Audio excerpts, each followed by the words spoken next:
Pri vaji brneče ustnice imamo 4 stvari. Prvič, kje se držimo s prsti. Primamo se pod ustnicami in nagubamo kožo.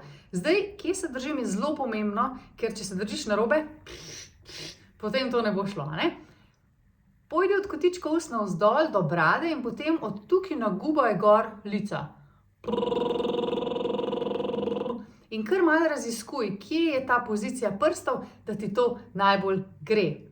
Druga stvar, energija na ustnicah. Mi želimo, da bomo od nizkih do visokih tonov imeli energijo na ustnicah. Sam to probi z mano. Ob tem poskus obdržati sproščen vrat. Tretja stvar, stabilno grlo. Kaj pomeni stabilno grlo? Stabilno grlo pomeni, da je grlo v nekem sproščenem položaju na celotnem razponu. Da ni nekje gor ali pa da ni nekje preveč dol. Dajva narediti en tak zvok, kada te en vpraša, imaš rad to ali to, pa ne veš, pa rečeš ne vem, ne vem, ok? To je najno stabilno grlo, ta položaj, prav?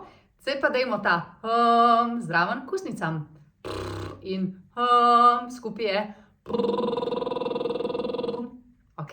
In četrta stvar, uravnotežen zvok. To pomeni, da morajo naše glasilke lepo ploskati od spodaj navzgor in to pomeni, da one ustvarjajo čist glas. Če ne ploskajo lepo, ustvarjajo zračen glas in to zveni tega nočemo. Na drugi strani pa lahko preveč trkajo eno ob drugo in ustvarjajo zategnen glas.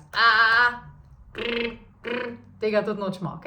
Mi hočemo, da lepo ploskajo in to ti bo že zelo pomagalo, tole pravilno postavljeno grlo, da naredimo a ne, ni ampak je in zdaj to skupaj z ustnicami. In zdaj to obdržiš na vseh tonih.